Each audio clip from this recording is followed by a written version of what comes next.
Oi, Arcele.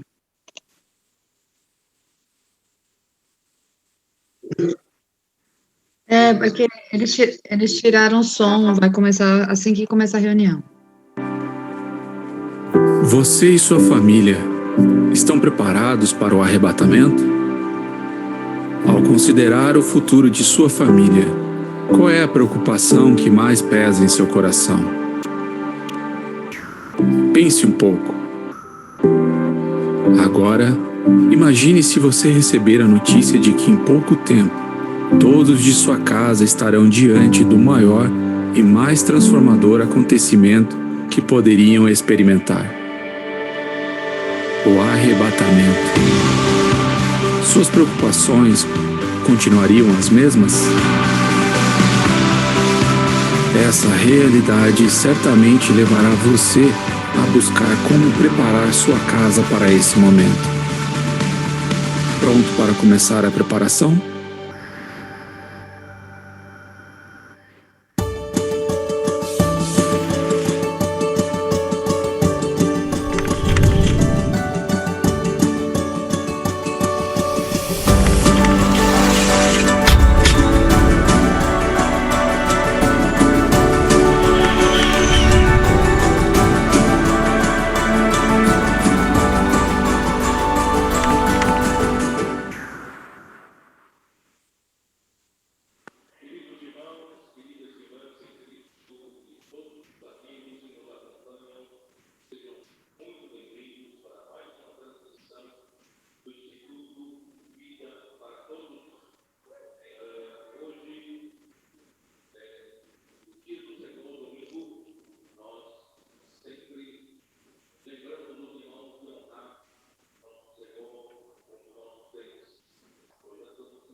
Criou o homem para fazer a sua vontade. Deus criou o homem à sua imagem e semelhança, e que o homem recebeu uma missão de Deus, que é dominar sobre a terra, sujeitar essa terra para Deus, trazendo de volta o reino de Deus aqui na terra. Todavia, para essa missão, o homem precisa de uma auxiliadora, precisa de uma ajudadora. E Deus nos deu, graças a Deus, não somente nós temos o homem, também Deus fez, né, a partir da costela que ele retirou de Adão, edificou-a numa mulher. Aí surgiu a figura da varoa, a figura, né, da mulher. E essa mulher complementa o homem, essa mulher auxilia o homem em tudo. Então eu, na mensagem anterior, eu fiz vocês verem o valor que tem, né, as mulheres, e como precisamos das mulheres para, né, o homem ele é focado, ele é objetivo para cumprir o seu propósito, todavia a mulher tem uma visão mais periférica, mais detalhista e torna tudo mais agradável, tudo mais, né, mais bonito, e assim, né, as coisas começam a funcionar, a auxiliadora que complementa o homem. E daí eu fui até Provérbios capítulo 31, último capítulo da Bíblia, né? E essa, onde fala da mulher virtuosa. Eu sei que ao longo dos tempos, dos séculos, muitos procuraram saber onde está esta mulher virtuosa. Parece que ela não existe aqui na Terra, né? Onde está essa mulher virtuosa? Alguns gentilmente chamam a sua esposa de mulher virtuosa. Tá? Eu sei, mas nunca chega a esse padrão, não é isso? Então, essa mulher virtuosa não existe. É ideal demais, não existe. Mas, queridos irmãos e irmãs, eu quis começar por aqui para dizer para vocês que esta é a mulher que Deus prepara, Deus deseja para o seu Filho Cristo. A mulher virtuosa é a igreja desejável, é a igreja gloriosa que Deus está preparando para o seu Filho. Irmãos, aparentemente, durante todos esses 20 séculos, Deus não conseguiu preparar essa mulher virtuosa para o seu Filho. Cette femme vertueuse pour son fils. Mais je veux vous dire que j'ai été très encouragé, que cette femme vertueuse est en train de se montrer sur la terre petit à petit. Nous voulons être cette femme, nous voulons être cette église. Grâce au Seigneur, le Seigneur nous a donné la vision que nous sommes le petit troupeau, que nous sommes en numéro petit, notre numéro est réduit, mais Dieu a trouvé plaisir de nous donner son royaume. Nous avons peu de gens dans la rue, mais ces gens sont notre armée, une armée engagée, une armée déterminée pour racheter les personnes de la porte de l'enfer. Le Seigneur nous a aussi montré que nous sommes les travailleurs de la dernière heure. Le Seigneur nous a trouvés, nous étions totalement inutiles à ce qui dit sur le point de ramener le Seigneur ici sur la terre. Nous étions totalement oisifs. Donc le Seigneur dit que le jour de la convocation, son peuple répondra généreusement à son appel pour être son ami. Mais aussi les jeunes, les adolescents, les enfants, ils sont en train de tomber comme les gouttes de rosée pour former l'armée des jeunes saints, cette armée formidable que le Seigneur est en train de préparer aujourd'hui. Nous comprenons aussi que nous sommes l'église de Philadelphie. Après plusieurs années de dégradation, le Seigneur a essayé de restaurer son église durant toutes les années. Il a essayé de restaurer son église au fil d'argent. Et finalement, au siècle 21, le Seigneur a trouvé petit à petit son église de Philadelphie. Et cette église est en train de se former, de se consolider. Grâce au Seigneur, cela n'est pas par notre travail, ce n'est pas parce que nous méritons, mais c'est parce que le Seigneur est pressé et aujourd'hui, il a libéré ces 7 esprits et ces esprits sont en train de former. Et cette église de Philadelphie est en train de surgir petit à petit et elle est en train de satisfaire les conditions fondamentales pour que le Seigneur puisse apparaître. Nous avons peu de force, mais le Seigneur dans l'église de Philadelphie est celui-là qui a la clé de David, qui ouvre et personne ne ferme.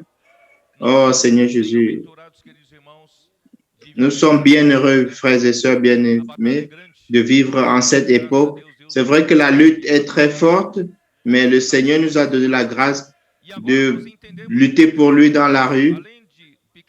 Nous comprenons qu'à l'un de cela, à l'un d'être un petit troupeau, que nous sommes les travailleurs de la dernière heure, que nous sommes l'église de Philadelphie, mais l'église, le Seigneur nous montre maintenant que nous sommes cette femme vertueuse qui est en train d'être formée. Et finalement, cette femme vertueuse est en train de surgir. Cette femme vertueuse prépare tout pour son mari, pour son Seigneur. Son mari est le juge. C'est dans le verset 23, Proverbe 31, 23. Proverbe 31, 23.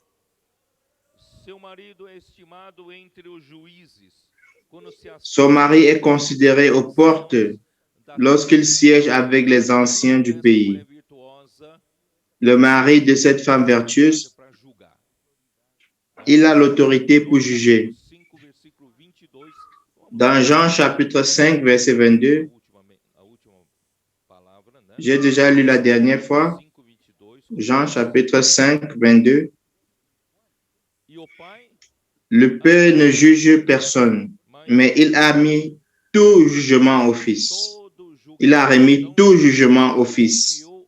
Donc Dieu a confié le jugement au Fils. Le Fils est le juge, c'est lui qui juge. Notre Seigneur Jésus a fait son travail sur la terre. Il est le Verbe qui s'est incarné, qui a vécu au milieu de nous, plein de grâce et de vérité. Il a vécu tout le temps comme homme, qui a vécu pour le Père. Il n'a pas vécu une seule seconde pour soi-même. Il ne cherchait pas sa propre gloire. Il a cherché à faire la volonté du Père. Il est mort en obéissance au Père, une mort rédemptrice qui nous a rachetés de nos péchés. Et aussi, il est ressuscité et dans sa résurrection, comme approbation à tout ce que Jésus a fait comme homme, Dieu l'a fait, Dieu l'a engendré comme un fils premier-né. Dans Actes chapitre 3, 33, tu es mon fils et aujourd'hui je t'ai engendré. Et il a été élevé à la droite du Père. Aujourd'hui, il est à la droite du Père dans son trône, à la droite de la majesté divine. Maintenant, il attend seulement le jour du jugement pour juger toutes choses. Pourtant, frère, il a laissé l'Église, sa femme sur la terre. Nous sommes cette femme vertueuse.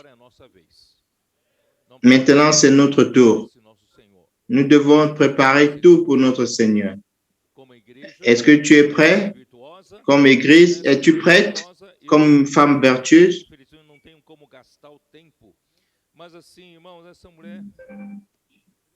Cette femme vertueuse, c'est très riche. Le proverbe dit, la femme vertueuse, qui la trouvera? Mais le Seigneur est en train de trouver petit à petit cette femme vertueuse. Sa valeur va au-delà des ornements. Son mari confie en elle.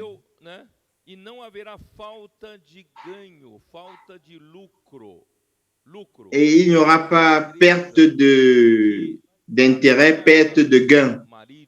Nous sommes une église qui est agréable à son mari. Ce n'est pas une église qui ne porte pas de fruits. Ce n'est pas une femme qui dépense seulement et qui ne produit rien. Nous sommes une église qui sait produire des fruits. Nous sommes une église qui produit des fruits pour le Seigneur, qui produit des gains pour le Seigneur. Nous devons être une vie de l'église productive. Nous ne pouvons pas seulement entrer, sortir année après année. C'est les mêmes personnes. Il n'y a pas de production de nouvelles personnes. Nous devons produire pour le Seigneur. La femme vertueuse fait du bien à son mari et non du mal. Parfois, par notre vie de l'âme, nous faisons mal au Seigneur. Parfois, par notre manière agressive d'être dans notre vie naturelle, nous causons des désastres pour le Seigneur. Mais cette église vertueuse ne fait pas du mal à son mari. Elle ne cherche pas seulement des lins et des habits très chers, mais elle travaille pour son mari. À l'époque, il n'y avait pas de shopping, des boutiques pour acheter des habits chers. Mais aujourd'hui, tu vas au shopping sur Internet, tu achètes des habits chers. Avant, à l'époque, il fallait toi-même chercher du lin fin et tisser ton habit petit à petit, broder ton habit petit à petit.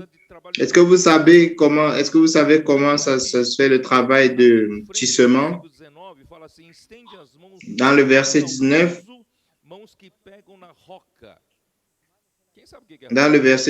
il dit, elle met la main, Proverbe 31, 19, elle met la main à la quenouille. Vous savez c'est quoi la quenouille? C'est une roue de bois qui tourne et la femme, elle va mélanger les fils, que ce soit des fils de coton, de lin, et elle va tourner la roue dans un rouleau. C'est ça le tissement.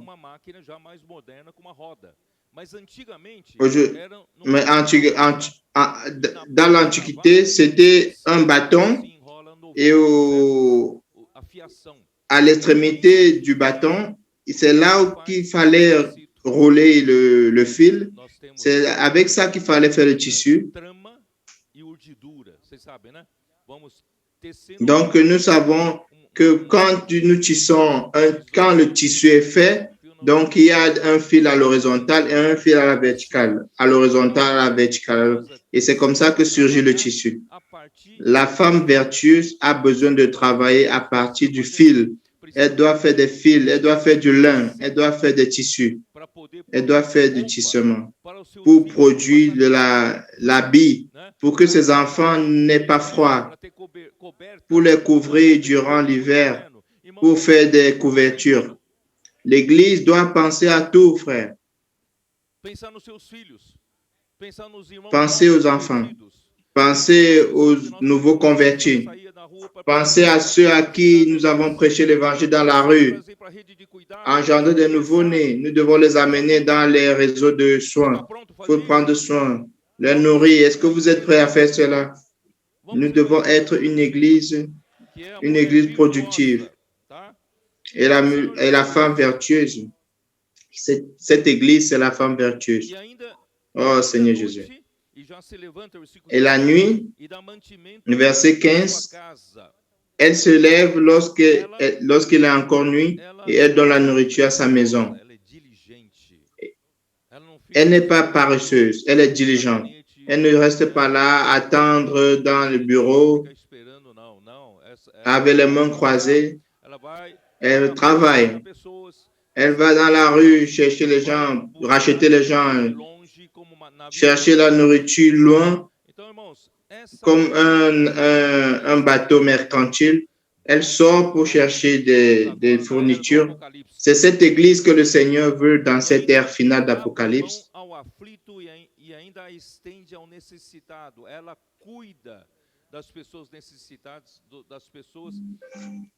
Elle prend soin des personnes qui ont besoin. Comme Jésus a dit dans Matthieu chapitre 5, il est venu sur cette terre. Le Seigneur a vu la multitude qui était affligée et fatiguée comme des brebis sans pasteur. Il est venu, il a traité, il a guéri toutes ces personnes avec leur maladie. C'est ça, cette femme vertueuse doit aussi se préoccuper, s'inquiéter avec les gens qui sont dans la rue, avec la dépression, qui sont désespérés par la vie. Nous devons sauver ces personnes. C'est cette femme-là qui se lève très tôt et qui prend soin des nécessiteux.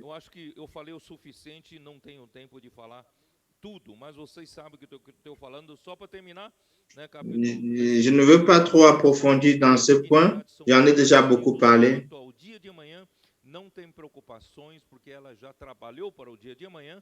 Fala com sabedoria e a instrução da bondade está na sua língua. Atende ao bom andamento da sua casa e não come o pão da preguiça. Vamos levantar nossa cadeira, nosso sofá, nossa cama. Elle pense à un champ et elle acquiert du fruit de son travail. Elle plante une vigne. Elle ceint de force ses reins et elle affermit ses bras. Versets 16 et 17. Muitas igrejas, muitos grupos, mas tu a todas sobrepujas. A igreja em Filadélfia, essa mulher virtuosa, Le verset 20, elle tend la main au malheureux, elle tend la main à l'indigène. Elle ne craint pas la neige pour sa maison, car toute sa maison est vertu de cramoisi. Nous ne sommes pas en train de parler de la femme belle, fameuse. Enfin, nous sommes en train de parler de la femme productive, utile pour accomplir la volonté de Dieu sur cette terre. Mais la femme qui craint le Seigneur sera louée.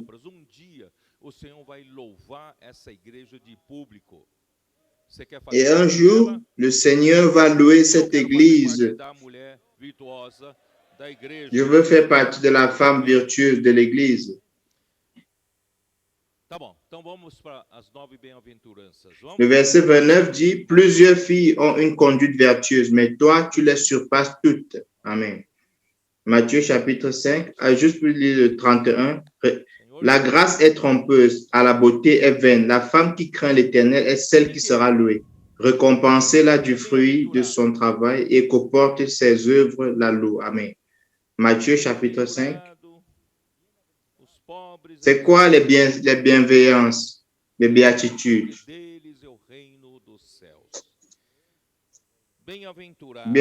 Bienheureux.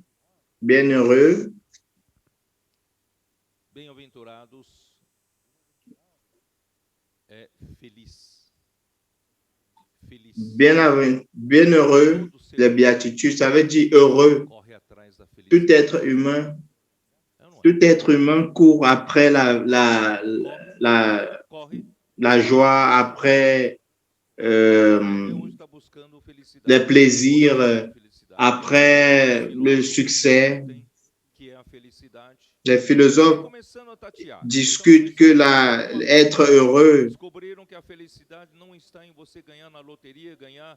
les philosophes se sont rendus compte que être heureux, ce n'est pas avoir plus d'argent, gagner plus d'argent, gagner la loterie, gagner plus de choses. Ils commencent, beaucoup de personnes croyaient que ils se sont rendus compte que pour être heureux, il faut donner. Et Dieu est le plus heureux de tout ce qui existe. Parce que lui, il a donné tout. Il nous a donné tout. Il nous a donné la nourriture, il nous donne l'air que nous respirons. Et en plus de tout cela, il nous a donné son propre Fils. C'est pour ça que Dieu est le plus heureux. Dieu est heureux. Je dirais même que Dieu est l'essence même de la félicité, d'être heureux. Il faut être avec Dieu. C'est pour cela que l'Église, comme la réalité du royaume des cieux, est heureuse quand elle est transportée au ciel. Si l'Église reste ici sur le plan de la terre, elle ne pourra pas rencontrer une vie heureuse. La vie heureuse n'est pas sur ce plan terrestre, c'est dans le plan où Dieu est, dans les cieux. Et l'Église est quelque chose de céleste. Même si nous vivons sur la terre, notre nature est céleste.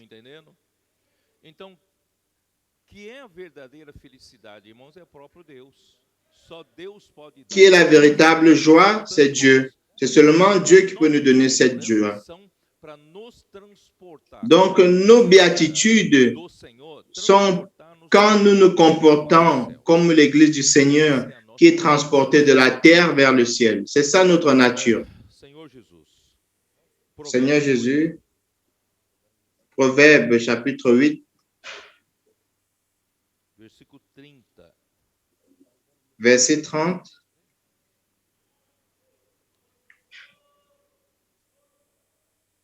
eu vou pegar King James atualizada. Bom, primeiro eu vou ler aqui na nossa versão aqui. Então, eu estava com ele e era seu arquiteto. J'étais à l'œuvre auprès de lui et je faisais tous les jours ses délices, jouant sans cesse en sa présence. Ele em todo o tempo. Eu vou ler na versão King James atualizada, que diz assim: então, Je vais lire encore dans une autre version. J'étais à l'œuvre auprès de lui tudo como seu et je arquiteto. coopérais en tout avec lui comme son architecte. Tenho sido Et jour après jour, prazer, j'étais son plaisir, sentindo muito feliz a seu lado. étant toujours satisfait dans la joie dans sa présence. É próprio Deus. La joie est le propre Dieu. Ao lado de Deus, ao lado Quand de tu es dans la présence de Dieu, de Christ, você terá tu auras le plaisir, felicidade. tu auras la véritable joie. Por isso eu digo sempre pro Amir que C'est pour cela que je dis pour Amir, não Amir. vai ter mar, não vai ter peixe para ele pescar. Porque ele não precisará je dis à Amir que dans l'éternité, il n'y aura plus de mer ni de pêche, Deus parce que le frère Amir n'aura plus besoin de ce genre de plaisir. Dieu sera notre propre joie, notre propre plaisir. Aujourd'hui, sur la terre, nous avons besoin de beaucoup de choses, beaucoup de divertissement pour se sentir heureux, pour avoir un peu de joie, un peu de repos. Mais un jour, quand nous allons arriver dans ce jour-là avec Dieu, nous n'aurons plus besoin de toutes ces choses, de tout ce divertissement, parce que Dieu est le propre plaisir, la propre joie. Donc, bienheureux est celui qui est dans le royaume des cieux, qui est transporté dans les cieux où Dieu est, car là, tu es heureux. C'est pour cela que je me suis rappelé, quand j'étais en train de prier, je me suis rappelé de 1 Pierre chapitre 1,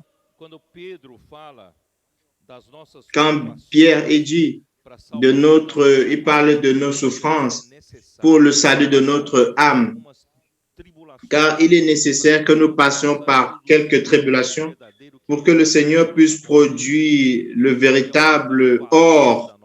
Le Seigneur veut augmenter la valeur de notre foi.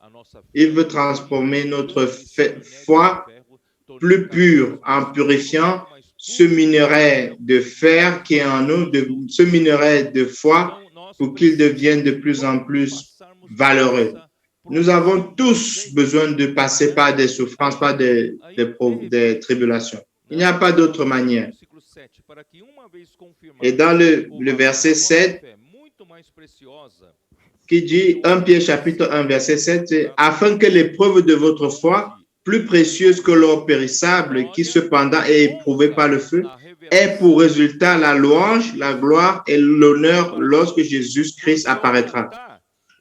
Quand le Seigneur apparaîtra, il va nous donner la louange, la gloire et l'honneur. Et le verset 8 apparaît au milieu de tout ça. On dirait que ça n'a rien à voir avec le verset précédent. Lui que vous aimez sans l'avoir vu, le verset 8, lui que vous aimez sans l'avoir vu, en qui vous croyez sans le voir encore, vous réjouissant d'une joie ineffable et glorieuse. Une joie, vous réjouissant d'une joie ineffable et glorieuse. Frère, cette joie ineffable, elle est ineffable. On ne peut pas la décrire. Tu n'arrives pas à décrire. Tu n'arrives pas à décrire. Car c'est une joie qui vient du Seigneur. C'est seulement le Seigneur qui peut nous donner. C'est pour cela que le Seigneur a dit à ses disciples, je vous donne ma joie, non pas comme dans ce monde, pour que votre joie soit complète. Cette joie, elle est ineffable. On n'arrive pas à la décrire. Elle est indescriptible. Elle est pleine de gloire. Nous avions un chant qui dit joie ineffable, plein de gloire. Plein de gloire.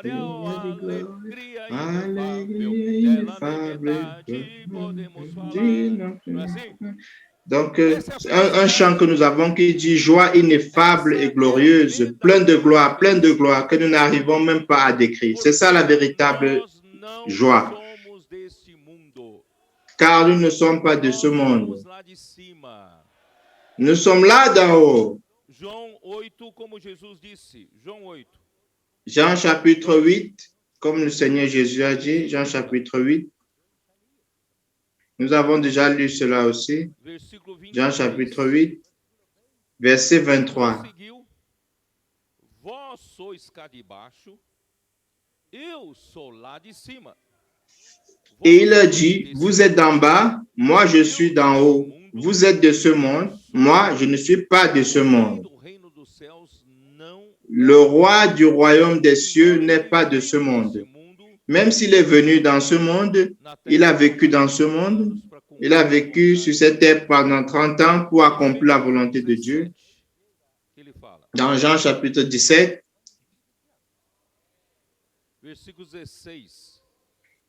verset 16, ils ne sont pas du monde, comme moi je ne suis pas du monde. Versículo 15, eu não peço que os tires do mundo, e sim que os guardes do Je ne te prie pas de les ôter du monde, mais de les préserver du mal. Nous ne sommes pas de ce monde, frère. Comme notre Seigneur Jésus n'est pas de ce monde. La réalité du royaume des cieux, qui est l'Église, qui vit dans ce monde, ne fait pas partie de ce monde. Mais nous sommes ici dans ce monde. Nous vivons dans ce monde. Et le Seigneur a dit au Père, je ne te demande pas de les retirer de ce monde. Le Seigneur a besoin de nous ici dans le monde, sur la terre. Je ne sais pas si vous comprenez. Nous ne sommes pas du monde, mais il est nécessaire que nous soyons dans le monde en ce moment. Pourquoi? Pour faire la volonté du Père, pour prêcher l'évangile, pour édifier l'Église. Pour cela, frère, le Seigneur nous a donné ce corps. Aussi longtemps que nous serons dans ce corps physique, ma mission sur cette terre est faire la volonté de Dieu à travers de mon corps physique. Donc, je vis dans ce monde à travers de ce corps physique. Vous comprenez? Mais ce sera fou de croire que pendant que je vis sur cette terre, dans ce monde, il faut que je profite de tout ce qu'il y a dans ce monde pour gagner de l'argent, pour avoir le plus grand confort, avoir la plus grande sécurité avec ma famille. Je veux investir tout dans ce monde, dans ce corps. Non, frère, ça c'est la folie. Moi, en réalité, je ne suis pas venu. Je ne suis pas de ce monde. Je ne sais pas comment vous expliquer. Attends, je vais vous expliquer. Je vais essayer de vous expliquer. Genèse chapitre 2, verset 7. Ouvre ta Bible. Genèse chapitre 2, verset 7. L'Éternel Dieu forma l'homme de la poussière de la terre. Il souffla dans ses narines un souffle de vie et l'homme devint un être vivant. Donc, la première chose que le Seigneur a fait, en utilisant un matériel existant de la terre, il a utilisé la poussière de la terre. Et après que Dieu ait fait notre corps à partir de la poussière de la terre, c'était un corps inerte sans vie. Pourquoi est-ce que Dieu a fait l'homme à partir de la poussière de la terre? C'est parce qu'il voulait que cet homme vive sur la terre pour faire sa volonté. Sans ce corps, nous n'aurons pas comment vivre sur cette terre. Dieu veut faire sa volonté sur cette terre. C'est pour cela qu'il nous a donné le corps. Souviens-toi, j'ai ce corps pour faire la volonté de Dieu sur la terre. Seulement ça. Mais moi-même, par la création de Dieu, je ne suis pas de ce monde. La création de l'homme vient à partir du souffle éternel de Dieu, de Dieu. Dieu a soufflé dans les narines de cet homme, de cette boue, de cette poussière qui a été formée. Et à partir de ce moment, cette chose est devenue une âme vivante. Et dans ce souffle de vie, dans Proverbe 20-21, ce souffle de vie est traduit par l'esprit. Ça veut dire Neshama. Quand Dieu a soufflé dans cette masse de terre qui était là, le Neshama, le souffle de vie, est entré dans cette statue de boue et a formé l'esprit humain. Donc toi et moi, nous avons l'esprit à l'intérieur de nous. L'esprit de l'homme, le souffle du Dieu Tout-Puissant éternel est entré en moi et a formé mon esprit humain. Alors, mon esprit humain est la même essence, le même matériel divin, l'esprit. Et mon esprit humain a été fait pour recevoir Dieu, pour avoir contact avec Dieu et pour contenir Dieu à l'intérieur de moi comme un vase. Et l'homme est devenu une âme vivante. Chacun de nous a sa personnalité, son identité personnelle. Nous ne sommes pas des robots. Dieu ne nous a pas fait comme des robots.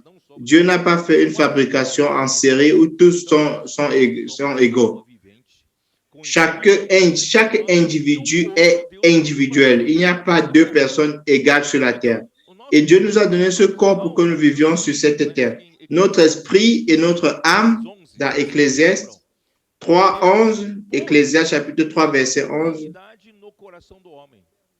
Dieu a mis, il a fait toutes choses bonnes en son temps, même il a mis dans leur cœur la pensée de l'éternité. Donc, Dieu a mis dans notre cœur l'éternité. Nous ne sommes pas seulement ce corps terrestre, nous sommes essentiellement formés par le souffle de vie de Dieu. Et avec le souffle de vie de Dieu, il y a eu la formation de deux choses, l'esprit humain et l'âme humaine. Donc, ce corps physique, la seule chose que nous avons sur la terre, pour la terre, c'est le corps. C'est notre corps. Vous devez comprendre cela. Le seul lien que tu as sur cette terre, c'est ton corps. Un jour, quand ton corps physique meurt, tu n'auras plus aucune connexion sur cette terre. C'est pour cela que tu ne dois pas vivre pour les choses de cette terre. Colossiens chapitre 3 dit que nous devons chercher les choses là d'en haut. Penser dans les choses là d'en haut.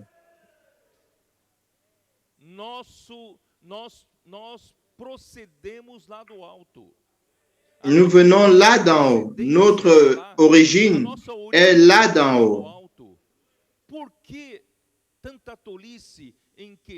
Pourquoi cette folie de vouloir gagner tellement de choses sur cette terre? N'est-ce pas? C'est de la folie. Oh Seigneur Jésus.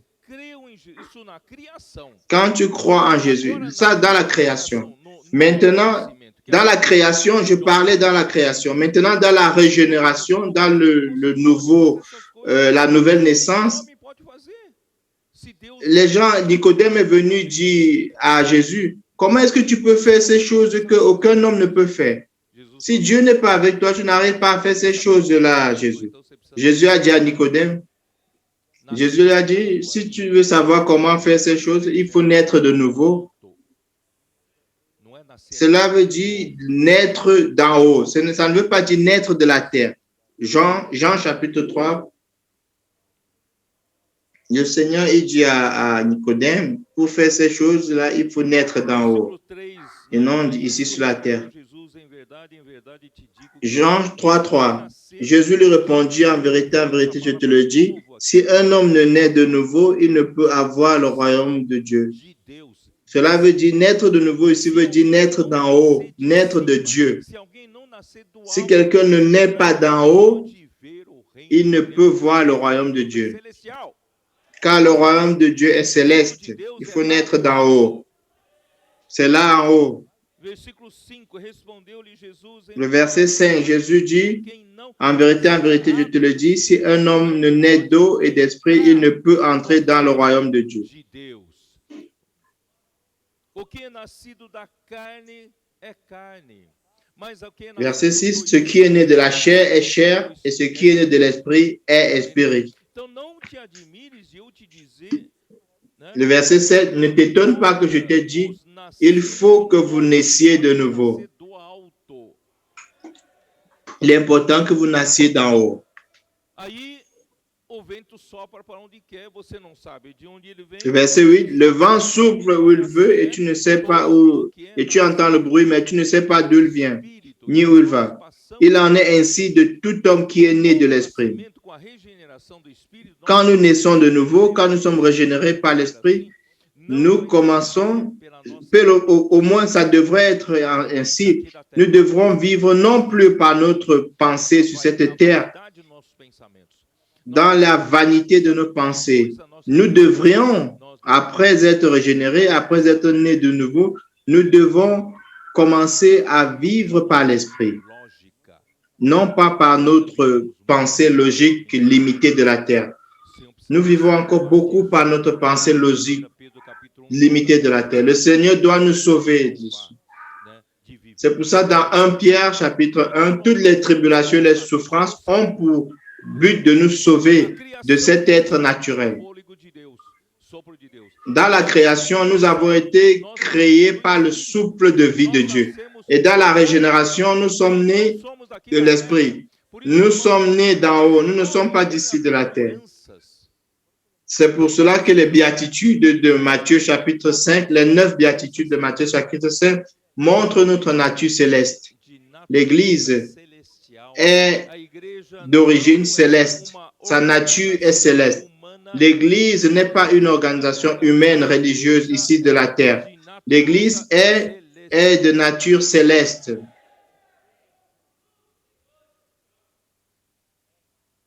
Et le royaume des cieux correspond. Vous avez vu l'image que j'ai faite du royaume des cieux, la domination de Dieu d'éternité en éternité. Le royaume des cieux est une dispensation qui comprend l'époque de l'Église, la partie céleste du royaume millénaire, le royaume des cieux, dans le temps de l'Église, c'est-à-dire aujourd'hui, le royaume des cieux peut apparaître en deux aspects. Un aspect, c'est sa réalité dans l'Église. L'autre aspect, c'est son apparence. Dieu veut parler de l'apparence. C'est quoi l'apparence?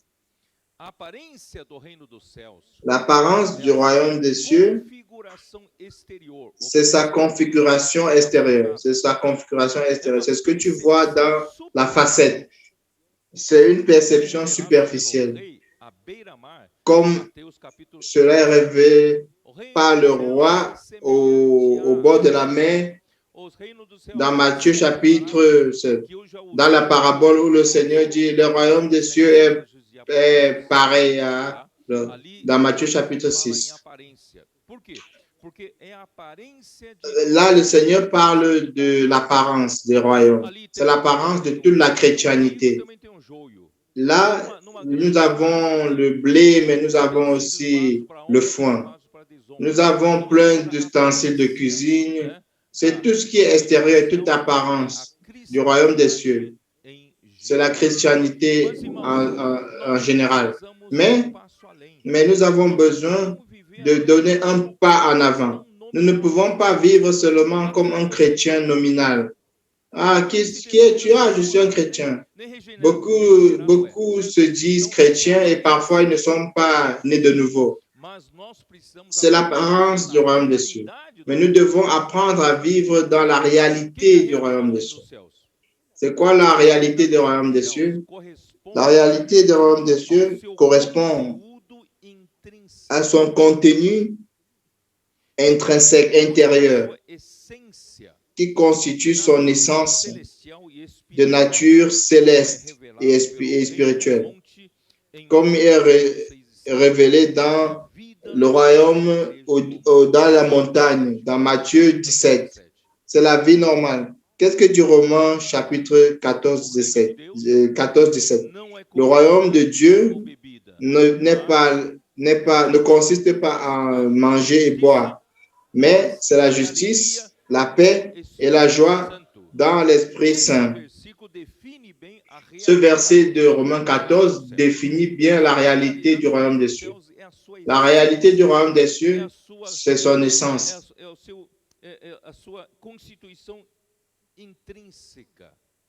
C'est sa constitution intérieure, c'est son contenu intrinsèque, c'est son essence, c'est sa nature spirituelle, céleste. C'est dans cette réalité que nous devons vivre. Nous n'allons pas nous tromper. Nous devons chercher à vivre dans la réalité du royaume des cieux. Parce que qui vit aujourd'hui dans la réalité du royaume des cieux va produire, va devenir à la fin des temps, qui vit dans la réalité des royaumes des cieux aujourd'hui, à la fin des temps, va devenir le petit troupeau, le travailleur de la dernière heure, l'église de Philadelphie et de la femme vertueuse. Et cette réalité du royaume des cieux va amener la manifestation du royaume des cieux. Et c'est quoi la manifestation du royaume des cieux? C'est régner avec Christ dans le royaume millénaire. La manifestation du royaume des cieux se réfère à la venue du roi avec puissance qui est revenu dans le royaume au mont des Oliviers dans Matthieu chapitre 17, 24 à 25.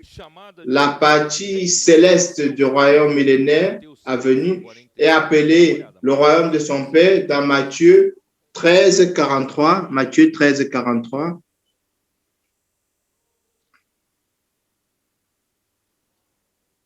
Alors les justes resplendiront comme le soleil dans le royaume de leur Père. Então, os justos resplandecerão como o sol no reino de seu Pai. Quem tem ouvidos para ouvir, ouça. Que celui qui a des oreilles pour entendre, entende. Alors, ce royaume de son Père, c'est la partie céleste du royaume millénaire. Et la partie céleste du royaume millénaire qui doit venir est appelée le royaume de leur Père. C'est le royaume des cieux manifesté en puissance où les vainqueurs régneront avec Christ pendant 1000 ans. Apocalypse chapitre 20, versets 4 à 6. Si aujourd'hui, tu cherches à vivre dans la réalité du royaume des cieux, probablement tu vas participer à la manifestation du royaume des cieux. Et je vis des trônes et à ceux qui s'y assirent fut donné le pouvoir de juger. Et je vis des âmes de ceux qui avaient été décapités. Pardon. Le verset 6. Heureux et saints ceux qui ont part à la première résurrection. La seconde mort n'a point de pouvoir sur eux, mais ils seront sacrificateurs de Dieu et de Christ et ils régneront avec lui pendant 1000 ans.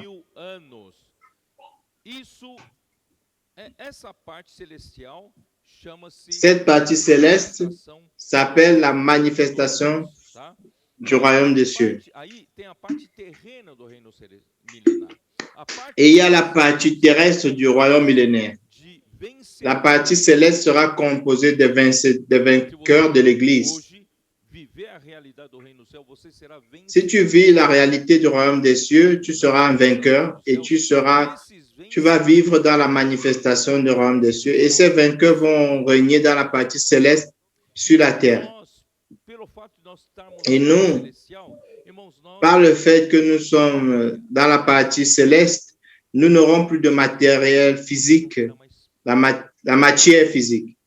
Tu n'auras plus, la force de la gravitation ne va plus avoir d'effet sur toi.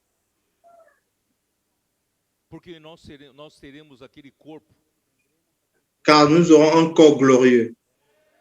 de résurrection de Christ. Jesus, depois que Vous vous ressuscitou, rappelez? não apareceu. Jésus, après qu'il a ressuscité, il a apparu à ses Ele disciples. falou, Il a apparu d'une façon bien différente. Mais il a dit, oh, touche ma main, touche ma main, toucher mes côtes.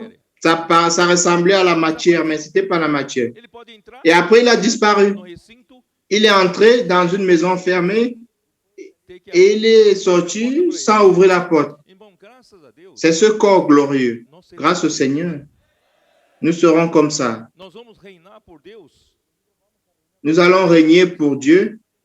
Eu não preciso comprar, Nous n'aurons pas besoin d'avion. não precisa nem de Nous n'avons pas besoin d'acheter les billets d'avion. pode Nous n'aurons pas besoin de voiture Mas aqui na parte parce que nous ne serons plus limités par la matière. entenderam? Mais dans la partie terrestre, il y a encore besoin de la matière physique. No messiânico. Dans la partie terrestre du royaume millénaire est appelée la période messianique. Matthieu 13, 41. Matthieu 13, 41. 13:41. Mandará o filho do homem os seus anjos. Le Fils de l'homme enverra ses anges qui arracheront de son royaume tous les scandales et ceux qui commettent l'iniquité. Os lançarão na fornalha acesa ali. Et ils les jetteront dans la fournaise ardente où il y aura des pleurs et des grincements dedans. No seu reino. Então, o Ce Fils de l'homme, filho, tá? É a parte terrena. E na parte terrena, dans le royaume du também Fils, c'est la partie terrestre. tabernáculo restaurado de Davi. Em Atos Cette partie terrestre est aussi appelée le tabernacle restauré de David, dans Actes chapitre 15. Tabernacle restauré de David. Actes chapitre 15, verset 16. Atos 15:16. Que diz Après assim, cela, je reviendrai et je relèverai de sa chute la tente ou le tabernacle de David. o tabernáculo, J'en réparerai les ruines et je la redresserai. levantando-o de suas ruínas, restaurá-lo-ei. É a parte terrena, né, onde os C'est la partie terrestre remanescentes où de les Israël, rémanescents d'Israël, les restes d'Israël, eles vão à la fin des reconhecer temps, que Jesus Cristo ils vont reconnaître que Jésus est le Seigneur et qu'il était le Messie. invocarão Ils vont alors pedindo socorro, invoquer le Seigneur. e eles serão Oh Seigneur Jésus, en demandant le secours. Et ils seront sauvés Por isso que et ils seront amenés à la partie terrestre. C'est pour cela qu'est appelé le royaume messianique. adorar ao Senhor. Et ils seront amenés dans le royaume messianique terrestre Dá uma olhada. et ils aideront le Seigneur à administrer la terre. Dans Zacharie chapitre 8, si je ne me trompe pas. Assim diz o Senhor dos Exércitos, ainda sucederá que virão povos. Ainsi que parle l'Éternel des armées, il viendra encore des peuples et des habitants d'un grand nombre de villes. Presta suplicar ao Les habitants d'une ville iront à l'autre en disant, allons implorer l'Éternel et chercher l'Éternel des armées, nous irons aussi. No reino milenar, C'est déjà dans le royaume millénaire, dans la partie terrestre.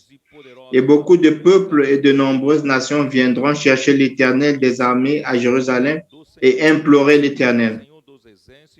Ainsi parle l'Éternel des armées. En ces jours-là, 10 hommes de toutes les langues des nations saisiront un juif par le pan de son vêtement et diront, nous irons avec vous, car nous avons appris que Dieu est avec vous.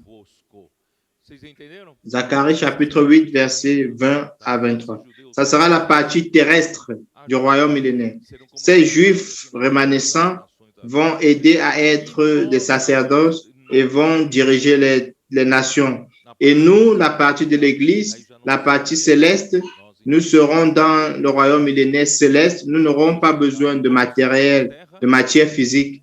Nous aurons un corps glorieux de résurrection. também amadurecerão e farão parte da esposa do Cordeiro de Cristo, e nós vamos viver unidos ao Senhor para todos. Et nous allons vivre après les noces de l'agneau. Nous allons vivre par toujours, pour toujours avec le Seigneur. Il y aura une nouvelle terre, de nouveaux cieux, et nous allons vivre pour toujours. Então vamos ver bem-aventurança? Vocês entenderam o que eu Donc, allons voir les béatitudes. nós Vous avez compris ce que je voulais dire jusqu'à présent.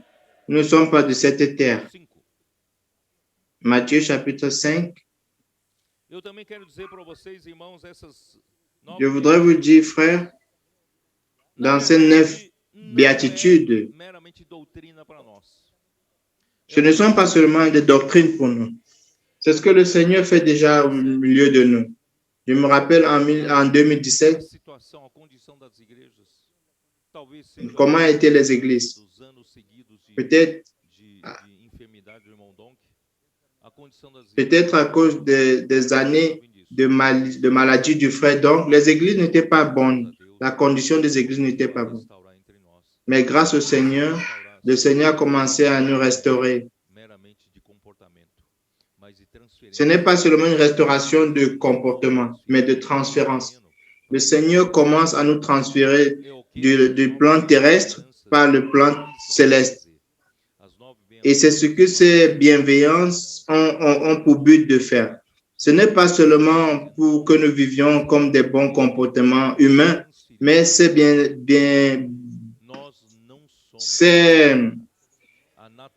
oh Seigneur Jésus, ces béatitudes ont pour but de nous transférer de sphère et vivre dans la nature céleste, le transfert de la terre vers le royaume des cieux.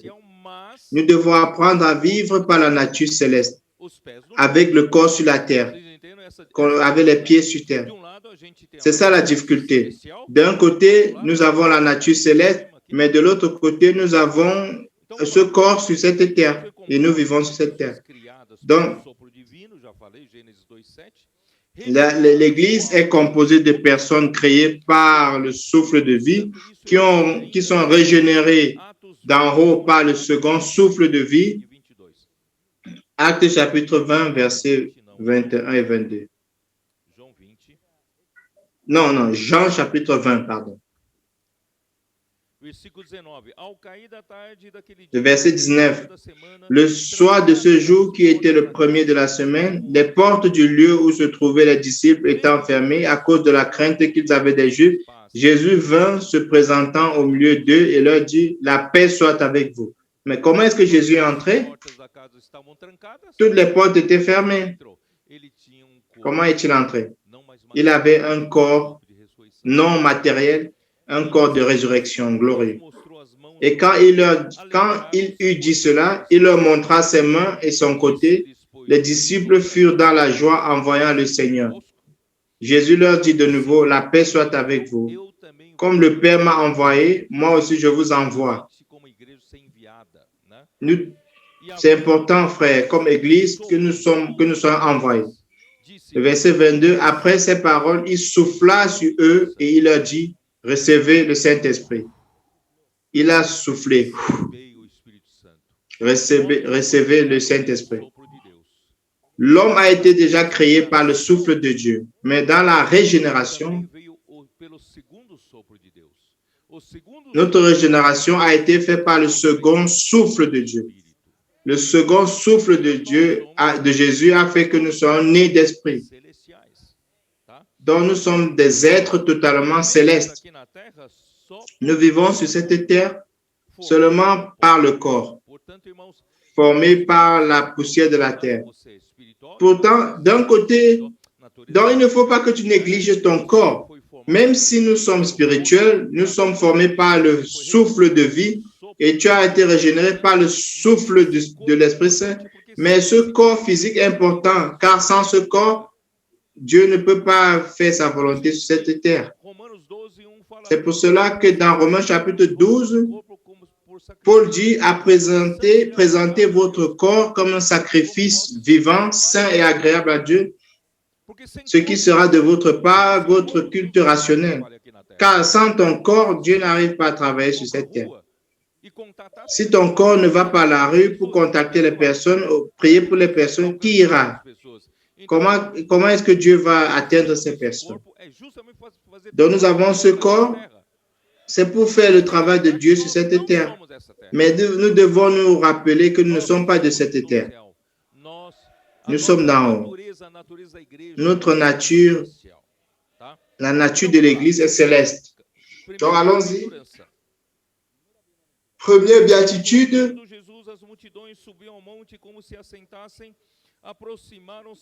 Matthieu chapitre 5, verset 1. Voyant la foule, Jésus monta sur la montagne et après qu'il se fut assis, ses disciples s'approchaient de lui.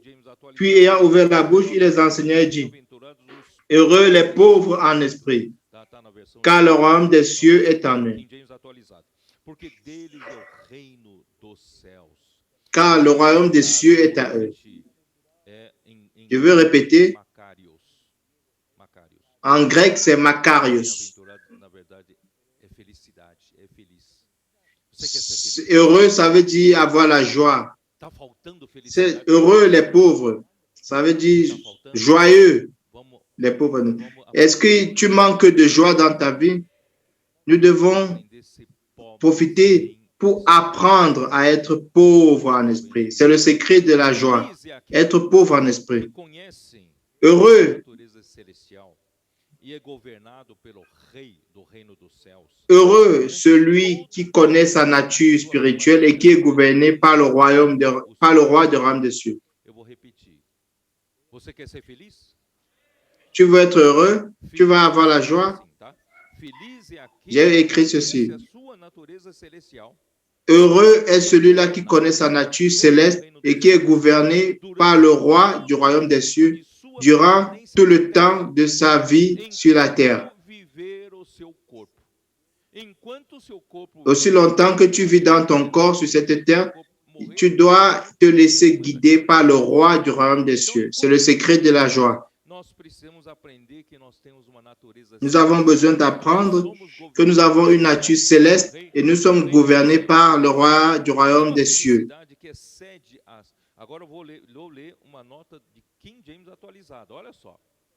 Maintenant, je vais lire une note de la Bible King James.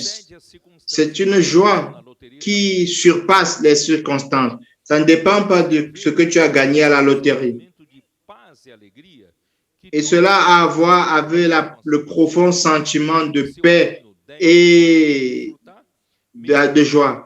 Et tous ceux qui ont été bénis par le salut en Jésus-Christ devraient sentir cela dans leur vie quotidienne. C'est une joie qui ne dépend pas des circonstances. C'est quelque chose qui vient du ciel. Ces difficultés que tu vis tous les jours, ces souffrances que tu vis tous les jours, tu comprends que ce n'est pas seulement pour te faire souffrir, mais c'est pour que tu deviennes mature, que tu apprennes à vivre par l'esprit et que Dieu t'utilise plus. Ne sois pas triste à cause de ces souffrances. Au contraire, sois alimenté par la joie qui vient du royaume des cieux. Donc, heureux les pauvres en esprit, car le royaume des cieux est à eux. L'homme terrestre, il est arrogant, il est présomptueux.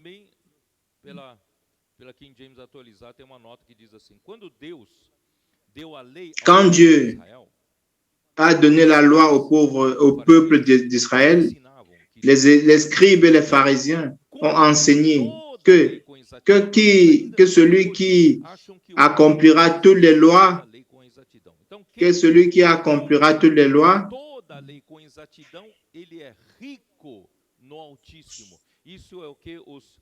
les scribes et pharisiens ont enseigné que celui qui accomplissait toute la loi était riche dans les cieux. Et ils ont enseigné durant tous les siècles. Les Juifs reçoivent cet enseignement. Celui qui accomplit avec exactitude la loi sera riche.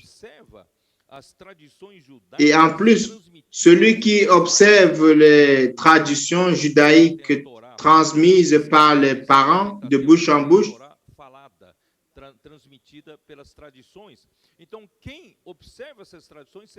qui observe ces traditions sera encore plus riche. C'est pour cela que Jésus a utilisé la parole pauvre en esprit. Car l'homme pense qu'il peut être riche en utilisant sa force naturelle pour accomplir les exigences de Dieu. Dans la vie chrétienne, c'est la même chose. Beaucoup de chrétiens pensent qu'ils peuvent agréer à Dieu par leur force naturelle et faisant des choses pour Dieu. Mais ça ne marche pas comme ça. Ce n'est pas ça le chemin. L'homme a besoin, pour aller dans le royaume céleste, il faut apprendre à être pauvre en esprit. Car il n'y a rien ce n'est pas un problème d'observer la loi. Mais le problème, ce n'est pas le fait d'observer la loi ou accomplir la loi, mais savoir un cœur orgueilleux, car tu as pu accomplir la loi. J'ai observé ce que Dieu a dit. Ah, je ne suis pas comme ce publicain qui est un pécheur. Non, non, moi je prie 3 fois par jour, je donne ma dîme et ceci. Donc, le problème, c'est quoi? C'est que la capacité d'observer la loi rend les personnes orgueilleuses, riches en soi-même. Donc, ce premier principe s'applique à tous les hommes qui vivent dans la sphère céleste. Ce qui veut vivre dans la sphère céleste doit se vider de sa capacité individuelle. Premièrement, tu ne peux pas faire les choses dans la sphère céleste si tu ne changes pas de dimension, de plan. Être pauvre en esprit, c'est nous vider de tout ce que nous savons, de tout ce que nous pensons être, afin que le ciel puisse gouverner toutes les actions de notre vie. Laisse les cieux te gouverner.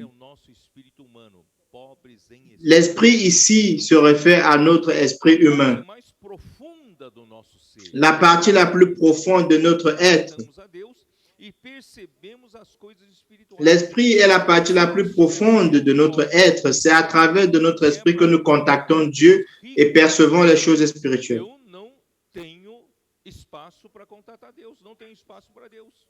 Donc, si mon esprit est déjà riche, je n'aurai plus d'espace pour contacter Dieu.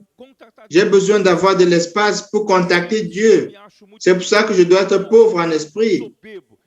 Donc, si je me trouve plein, riche, arrogant, orgueilleux, j'ai beaucoup de capacités, je n'aurai plus comment recevoir Dieu. De 2017 à aujourd'hui, nous avons appris beaucoup à ne pas dépendre de notre capacité. Nous avons appris à nous vider de nous-mêmes. Et Dieu est en train de nous bénir.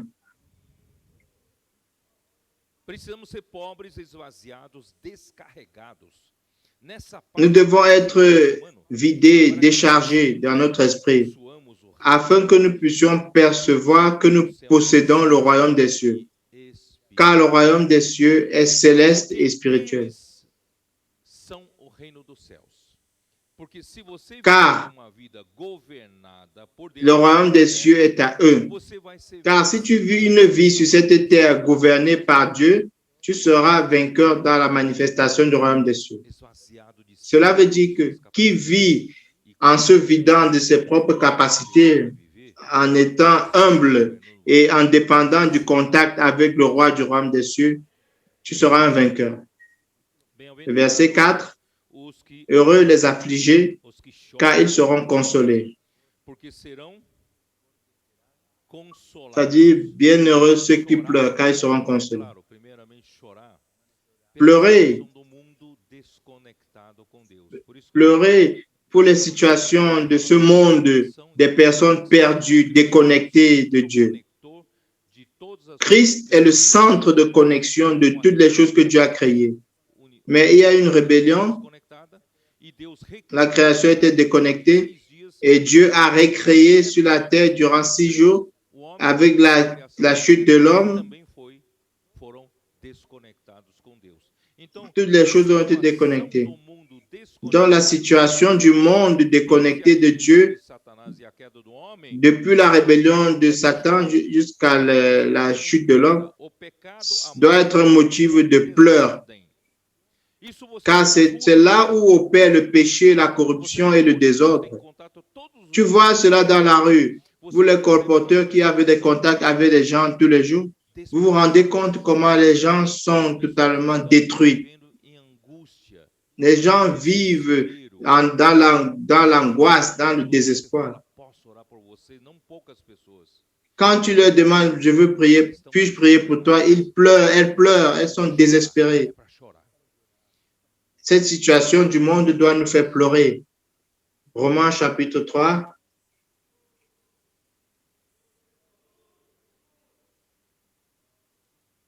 Aquele dia, antes de compartilhar,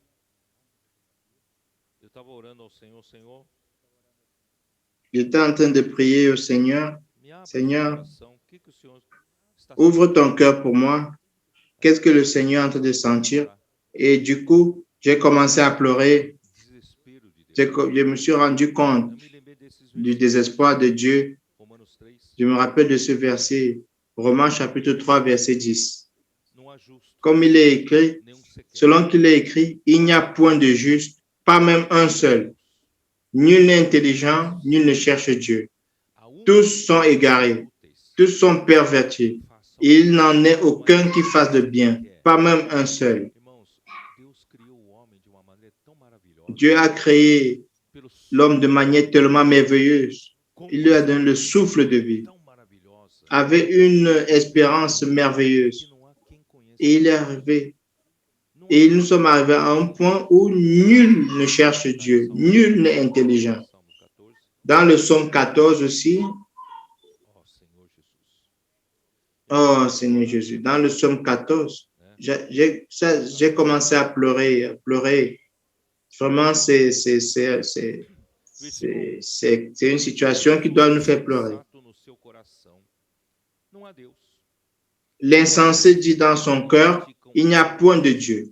Ils se sont corrompus. Já não há Ils ont commis des actions abominables. no céu Il n'en a aucun qui fasse de bien. desespero do coração. L'Éternel du haut des cieux regarde les fils de l'homme pour voir s'il y a quelqu'un qui soit intelligent, qui le cherche. Procurando se há quem entenda.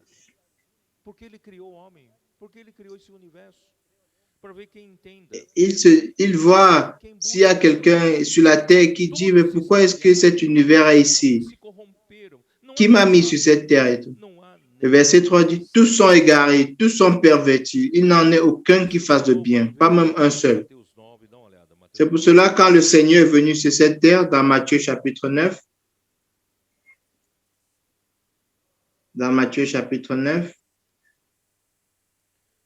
Versículo 35. E percorria Jesus verset 35, Jésus parcourait toutes les villes et les villages. como uma mulher virtuosa. Nous devons apprendre comme l'Église, comme la femme vertueuse. Nous devons arrêter d'être paresseuses. Num gabinete. Car le Seigneur Jésus, quand il était ici, il ne restait pas au bureau avec le climatiseur et tout, en enseignant les gens. Non, il parcourait toutes les villes et les villages. Parfois, nous sommes très confortables dans notre église comme des frères responsables. Nous avons un bureau avec le climatiseur et tout. C'est l'heure de sortir de ce confort et aller dans la rue. Le roi du royaume des cieux était désespéré au point que la situation des personnes dans le monde. Il pleurait. Il allait dans la rue, dans les villages, dans les villes. Nous devons faire cela. Oh, Seigneur Jésus. Jésus parcourait toutes les villes et les villages, enseignant dans les synagogues, prêchant la bonne nouvelle du royaume et guérissant toute maladie et toute infirmité. Cette maladie et infirmité viennent du péché, de la corruption, de la chute de l'homme, de la rébellion. Voyant la foule, il fut ému de compassion pour elle. Nous devons être compassifs parce qu'elle était languissante et abattue, comme des brebis qui n'ont point de berger. Oh, Seigneur Jésus. C'était ça le désespoir de Jésus, de voir cette femme vertueuse. Cette femme vertueuse doit avoir le même cœur que son mari. Mais nous serons consolés quand nous voyons les résultats de la prédication de l'Évangile. Combien de personnes ont été sauvées du suicide, de maladies, de la dépression? Et nous sommes consolés avec cela. Combien de couples qui étaient séparés ont été restaurés? Nous devons regarder par ça, regarder à ça. Nous revenons dans Matthieu chapitre 5, verset 5. Heureux les débonnaires, car ils hériteront la terre. Les débonnaires sont les les doux, débonnaires. Cela veut dire, être doux, gentil, humble. La meilleure traduction ici, c'est heureux les humbles. Heureux les humbles. Le Seigneur a dit, apprenez de moi car je suis humble et doux de cœur. Être débonnaire, humble, c'est celui-là qui confie totalement le Seigneur. Il n'est pas arrogant et confie seulement dans sa propre force. Plus il confie en Dieu, plus en Dieu que sa propre force, pour le défendre contre l'injustice.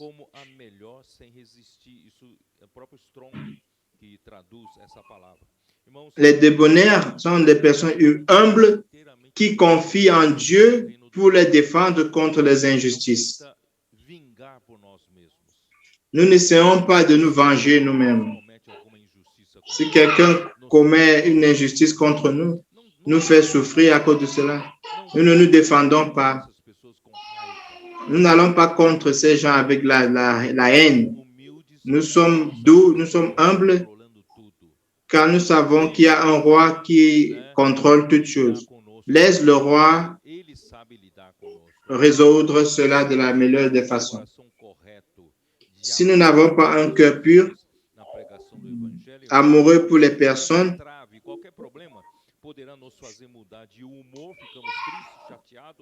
si nous n'avons pas un cœur pur, humble, amoureux pour les gens, n'importe quel petit problème va dévier notre objectif et nous aurons des difficultés à prêcher l'évangile.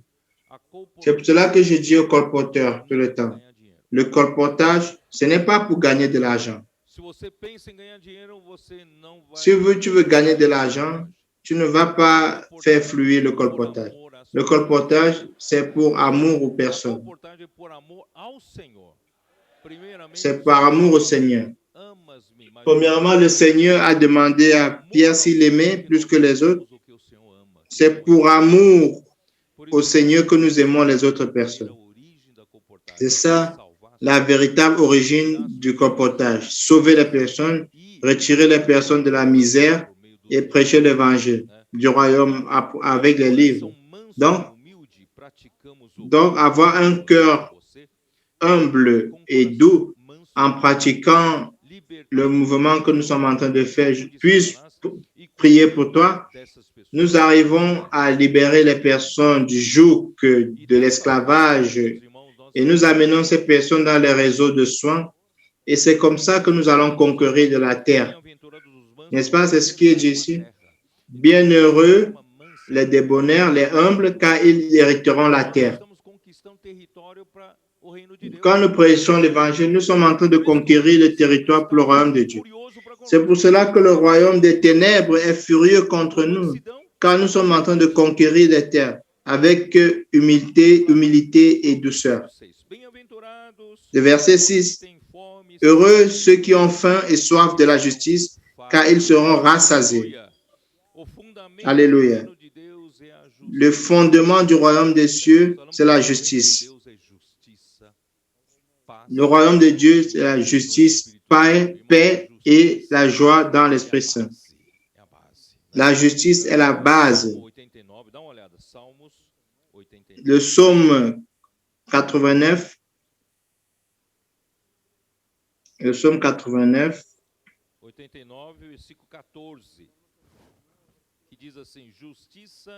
89, 14. São o fundamento do teu trono. Graça e verdade te precedem. Então, o fundamento do La justice et l'équité sont la base de ton trône. La bonté et la fidélité sont devant ta face. Dans le fondement du trône de Dieu, c'est la justice et le droit et l'équité. C'est la plus forte fondation qui existe dans cet univers. La justice est solide. Quand nous parlons de justice, nous parlons de la justice de Dieu. Dieu est la référence de la justice. La justice, c'est faire ce qui est correct en relation avec les autres personnes et avec Dieu. Sois correct, il faut être adéquat. C'est la meilleure façon que j'arrive à définir. Mais la justice est la fondation plus solide qui existe. Si tu veux construire une bonne maison, claro, não exagere também, mas que faça bom cálculo para você ter uma casa bem fundada. Contrate un ingénieur qui sait faire un bon calcul. A fundação fica enterrada, né, debaixo do solo e não aparece o proprietário que investe o dinheiro fica num desespero, porque você põe dinheiro e não aparece, porque fica tudo enterrado, né? Mas essa parte é a mais importante. Essa parte é que dá toda firmeza, segurança e solidez para a construção. Então a justiça é a nossa base, irmãos. O reino dos céus tem a justiça como a base. No Salmo 97, versículo 2. Nuvens e escuridão o rodeiam, justiça e juízo são a base do seu trono. Tá? Isaías 9:7. Isaías 9:7. Para que se aumente o seu governo e venha paz sem fim. O governo de Deus traz paz, tá? Sobre o trono de Davi, sobre o seu reino, para o estabelecer e o firmar mediante o juízo e a justiça, desde agora e para sempre. O zelo do Senhor dos Exércitos fará isto. Irmão, justiça é a base para tudo, tá? Então o reino dos céus também tem a base de justiça. Justiça, já falei, significa ser correto com Deus e com os homens. Os que vivem no reino dos céus não podem usar meios escusos, manobras, meios inadequados, meios tortuosos. E sim, devem ser retos, corretos e adequados no relacionamento com os outros e com Deus. Irmãos, eu detesto quando a gente serve ao Senhor na obra do Senhor. Eu falo com meus cooperadores, eu detesto quando os cooperadores querem usar de politicagem para ganhar espaço na obra do Senhor. Nós temos a justiça como a base. A nossa relação na obra do Senhor tem que ser honesta, tem que ser justa, tem que ser sincera, tem que ser uma relação orgânica. Não é por manobras, por negociatas. Isso Satanás fez, fazendo comércio, negociando aqui, negociando ali, apoio aqui, apoio lá. Irmãos, na obra do Senhor não tem nada disso. Nós estamos fundados em cima da justiça. E o fruto da justiça é paz, né? Hebreus 12:11, não vou ler. E o resultado é alegria. Quando se tem a justiça, se tem paz. Quando tem paz, nós temos alegria, tá? Vamos para mais uma bem-aventurança, versículo 7. Versículo 7. Vocês estão percebendo que nós estamos sendo transferidos para o céu? Não é meramente doutrina, não. Estamos sendo transferidos, tá? Versículo 7. Onde está? Bem-aventurados os misericordiosos, porque alcançarão misericórdia. Aleluia. Ser justo é dar a alguém o que ele merece. Ao passo que ser misericordioso é dar a alguém que ele não merece. Isso é ser misericordioso, né? Para o reino dos céus, precisamos não somente ser justos, mas também misericordiosos. A misericórdia triunfa sobre o juízo, está em Tiago 2. Dá uma olhada em Tiago 2.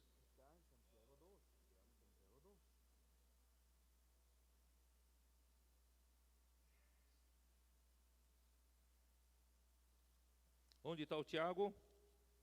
Tiago 2, depois de Hebreus, né? Tiago 2, versículo 12. Falai de tal maneira, e de tal maneira procedei, como aqueles que hão de ser julgados pela lei da liberdade. Porque o juízo é sem misericórdia para com aquele que não usou de misericórdia. Mas a misericórdia triunfa sobre o juízo. Vocês entenderam? Se você é aquele que é sempre justo, trata os outros sem misericórdia, não é isso? Então Deus vai julgar você também só com juízo. Só duro, né? Duro no duro. Mas se você também aprendeu a ser misericordioso com os outros, a misericórdia triunfa sobre o juízo. Deus também vai usar de misericórdia naquele dia para te julgar, tá bom? Então, irmão, vamos aprender a ser misericordioso. Na verdade, irmão, ser misericordioso, irmãos, é desenvolver empatia, né? Splankinon. Vocês perceberam que o Senhor ao longo do tempo já vem trabalhando em nós? Bom, vou chegar lá, peraí. 2 Timóteo 1, dá uma olhada. 2 Timóteo 1.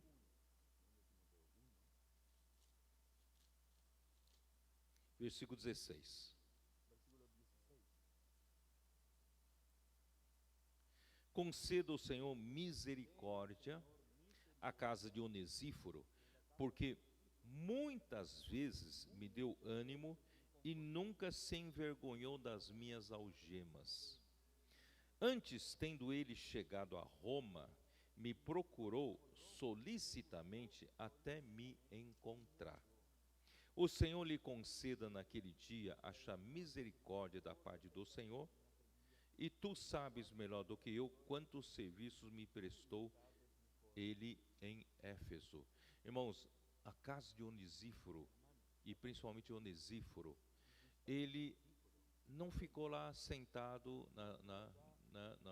na sua casa tranquilamente. Ele foi procurar Paulo no meio daquelas aflições todas, sabendo que ele tinha sido já praticamente condenado à morte. E você sabe que naquele tempo, alguém que é perseguido pelo imperador Nero, e se você procurasse ele, você era muito arriscado a também morrer junto com ele. Você sabe disso, né? E ser preso. Mas Onesíforo, ele foi procurar, não sabia em qual prisão Paulo estava. Procurou de prisão em prisão até achá-lo. Ele correu risco de vida.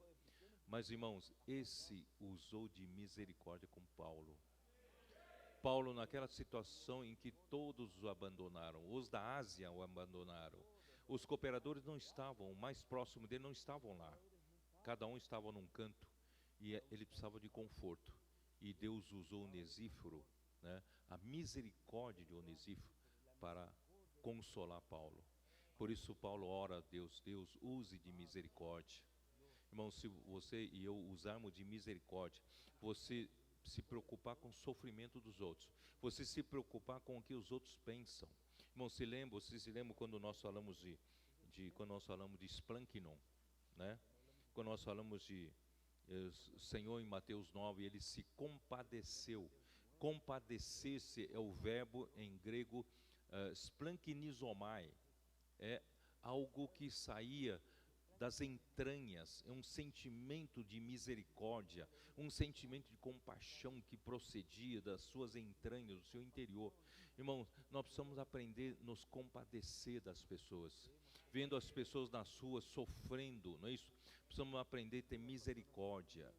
Não, isso não é comigo, não tem nada a ver com isso. Não, vamos aprender a ter empatia. Às vezes um irmão está do teu lado, padecendo, sofrendo, né? Você vai, bem feito, por que ele né, fez isso, aquilo? Irmãos, vamos aprender a ter empatia, pensar como ele pensa, né, sofrer com ele, né, do jeito que ele está sofrendo, e entendê-lo, tá? Isso vai trazer muita ajuda na igreja, irmãos. Ó Senhor Jesus, em Colossenses 3, dá uma olhada, Colossenses 3. Eu gosto muito de Colossenses 3.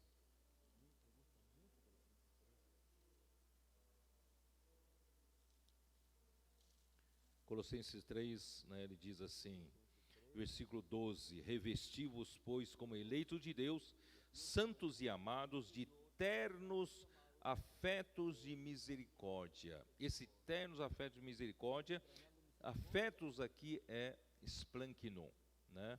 E misericórdia aqui é oikitirmos, tá? Então são quase que sinônimos, ter misericórdia e se compadecer. Irmãos, vamos aprender nos relacionar aqui na igreja, né, uns com os outros. Vamos, né, vamos nos armar, nos encher de bondade, de humildade, de mansidão, de longanimidade. Vamos aprender a suportar-nos uns aos outros. Perdoai-vos mutuamente. Se nós temos alguma mágoa com alguém, alguma raiz de mágoa que está brotando e matando você, irmãos, vamos aprender a perdoar. O perdão liberta e o perdão libera você, né? Perdoai-vos mutuamente se alguém tenha motivo de queixa contra outrem. Assim como o Senhor vos perdoou, assim também perdoai vós. Acima de tudo isto, porém, esteja o amor, né? Que é o vínculo da perfeição. Ó Senhor Jesus, irmãos, vamos pela misericórdia chegar até o amor e até, né, a perfeição, e seja a paz de Cristo o árbitro em vosso coração, a qual também fosse chamados em um só corpo, e sede agradecidos. Ó Senhor Jesus, vamos lá, onde estou? Vamos para o versículo 8, vamos lá. Vamos terminar aqui, né? Mateus 5:8, como diz: bem-aventurados os limpos de coração, porque verão a Deus. E eu gosto mais da tradução de puros. Bem-aventurados os puros de coração, porque verão a Deus. Vocês se lembram que eu sempre tenho falado, o Senhor tem nos já feito a transferência, né, para a região celestial. Eu tenho que falar para vocês, irmãos, eu aprecio muito essa palavra que Paulo disse para o Timóteo em 1 Timóteo 1:5, vocês se lembram? Vamos, irmãos, fazer tudo na vida da igreja por amor, que procede de um coração puro, de uma consciência boa e de uma fé sem hipocrisia. Irmão, vamos agir dessa maneira pura na igreja, manter o nosso coração puro. Irmão, não deixe ambição, arrogância, soberba, não é isso? Tomar conta e contaminar essa pureza do coração. Nós precisamos manter nosso coração puro. Vocês se lembram em 2 Coríntios 11, versículo 3, vamos lá ver, né? 2 Coríntios 11, 3, como diz? Quando Paulo fala da Eva, né? Mas receio que assim como a serpente enganou a Eva com a sua astúcia, assim também seja corrompida a vossa mente e se aparte da simplicidade e pureza devidas a Cristo. Irmãos, nós precisamos ter um coração puro e simples para com o Senhor. Na última reunião, na última palavra que eu dei em Campinas, eu mostrei para os irmãos quando o anjo veio a Maria e disse para ela não se assustar, porque, né, o Altíssimo a visitará, e ela então terá um filho, sem ter tido relação com nenhum homem, não é isso? E que a sombra do Altíssimo a cobriria. Então, irmãos, imagina só, se você for essa virgem, essa mulher, você vai começar a indagar: nossa, as minhas amigas, como é que elas vão pensar? Quem vai acreditar que um anjo me visitou? E vão dizer que eu pequei, vão dizer que eu cometi algum pecado, não é isso? Quem que vai acreditar? Mas a Maria foi simples. Seja feita assim como disseste com tua serva. Irmão, vamos ser simples. Tudo que vem do Senhor, sim, amém. Tudo que vem do Senhor, seja simples e puro. Receba com pureza, receba com simplicidade. E 2 Coríntios capítulo 2, né? Capítulo 1, 2 Coríntios capítulo 1, versículo 12, temos lido também. Porque a nossa glória é esta, o testemunho da nossa consciência, de com algumas versões, eu gosto mais dessa tradução, diz assim, com simplicidade, não santidade aqui, com simplicidade e sinceridade de Deus, não com sabedoria humana, mas na graça divina, temos vivido no mundo, mais especialmente para convosco. Irmãos, nós temos que viver aqui na terra, não com sabedoria humana, porque nós não somos mais dessa terra, nós somos lá do céu. Então, nós devemos viver, irmão, lá do céu. Quem vive no céu, a relação com Deus, irmãos, é simplicidade. A relação com Deus é sinceridade. Não tem politicagem, não tem ambição, não tem orgulho, não é isso? Ali tudo é simples. Vamos aprender a ser simples. Então, esses que são puros, irmãos, vão ser também vão participar das bodas do Cordeiro. Apocalipse 19, dá uma olhada. Apocalipse 19. Versículo 7, alegremo-nos, exultemos e demos-lhe a glória, porque são chegadas as bodas do Cordeiro, cuja esposa si mesma se ataviou, pois lhe foi dado vestir-se de linho finíssimo, o quê? Resplandecente e puro. Irmãos, a veste refere-se à conduta, ao nosso viver. Nós temos um corpo para viver aqui na terra, mas o nosso ser está no céu. Então, o que nós vivemos aqui na terra manifesta a nossa origem no céu.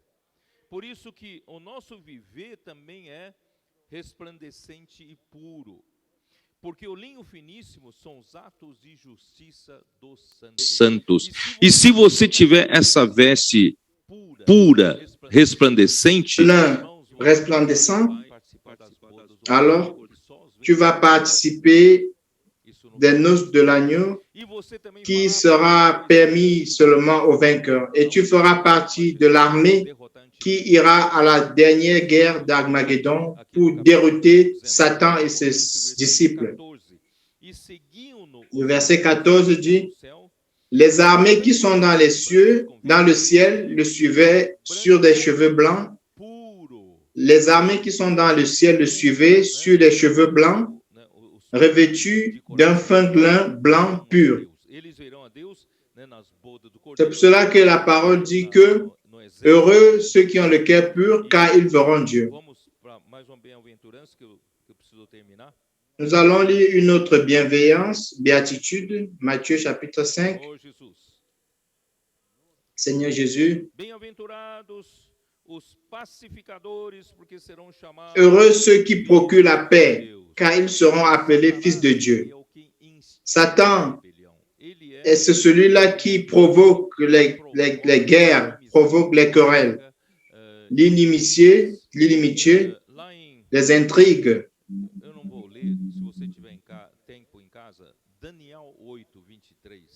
Dans Daniel 8, vous devez lire à la maison. Dans Daniel 11, Daniel 8, 23 et 11, 21, tu verras quelle est la caractéristique principale de l'Antichrist. Ce sera l'homme de l'intrigue, l'homme des querelles. Il sera spécialiste en querelles, à provoquer les querelles. Il prendra le royaume sur la terre par les querelles. Dans la vie de l'Église, ce qui cause le plus de problèmes, ce sont ceux qui causent des querelles, qui propagent des jalousies, des médisances, des calomnies. Nous ne sommes pas de ce type de personnes. Notre nature est céleste. Nous sommes pacificateurs. Proverbe 24, verset 8. Então, nós não somos mestres de intrigas, nós somos pacificadores. Hebreus 12, 14, vale a pena. Hébreux chapitre 12, verset 42. Hébreux 12, 14. Como diz? Segui a paz com todos e a santificação. Recherchez la paix avec tous et la sanctification sans laquelle personne ne verra le Seigneur. Queremos ver o Senhor, então nós precisamos. Nous voulons voir le Seigneur, mais pour cela, nous devons être des pacificateurs. S'il y a un feu qui est en train de brûler entre les frères ou entre le mari et la femme, nous devons être ceux-là qui réconcilient. Nous ne devons pas aller là-bas pour alimenter ce feu-là. Verset 10. Heureux ceux qui sont persécutés pour la justice, car le royaume des cieux est à eux. Donc, nous avons parlé de ceux qui procurent la paix, n'est-ce pas?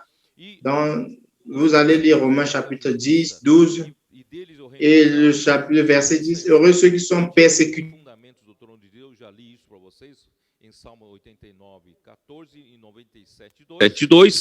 O mundo hoje jaz no maligno, 1 João 5,19, e esse mundo está cheio de injustiças. E nós somos o povo do reino dos céus, que vive na esfera celestial de justiça, nós seremos perseguidos nesse mundo, pelo fato de nós sermos do povo do reino dos céus. Né? E bem-aventurado, versículo 12 e 13, já terminando da última bem-aventurança, versículos 11 e 12. La dernière béatitude, heureux serez-vous lorsque vous outragera, qu'on vous persécutera et qu'on dira faussement de vous toutes sortes de mal à cause de moi. Réjouissez-vous et soyez dans l'allégresse parce que votre récompense sera grande dans les cieux. C'est ainsi qu'on a persécuté les prophètes qui ont été avant vous. Donc, le motif de la persécution que nous souffrons est à cause de Christ. Vous devrez vous rendre compte qu'il existe une lutte dans les deux côtés et nous sommes au milieu de cette lutte et nous recevons des feux croisés. Et notre lutte, c'est contre le royaume des ténèbres. Notre lutte, c'est contre les principautés et les autorités dans les lieux célestes. Éphésiens chapitre 6. Contre les autorités de ce monde ténébreux, les autorités dans les airs, nous devons lutter cette lutte en étant dans la sphère céleste. N'essaye pas de lutter contre tes ennemis sur la sphère terrestre.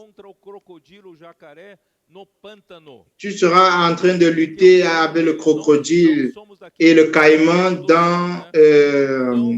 dans l'eau. Tu vas perdre certainement. Nous devons sortir de leur sphère de confort et les amener dans la sphère céleste, où nous luttons dans l'esprit. Quand nous avons un général céleste de cette guerre, et c'est lui qui va nous introduire dans le royaume. Donc, frères, nous sommes en Sion. Sion, c'est notre QG, notre quartier général. Satan a déclaré la guerre contre nous et nous aussi avons déclaré la guerre contre lui. Notre lutte se trouve au niveau du mont Sion, au niveau du château de Sion, sur la montagne de Sion. Mais nous ne luttons pas contre la chair et le sang. Nous ne luttons pas dans la sphère terrestre. Nous devons changer de sphère. Nous devons reprendre le royaume de Dieu. Notre arme est prêcher l'évangile. Et nous allons prêcher plus d'évangiles, plus de colporteurs dans la rue, plus de jeunes dans avant-sa-jambe, plus de femmes qui prennent soin dans les femmes connectées, plus d'adolescents et d'enfants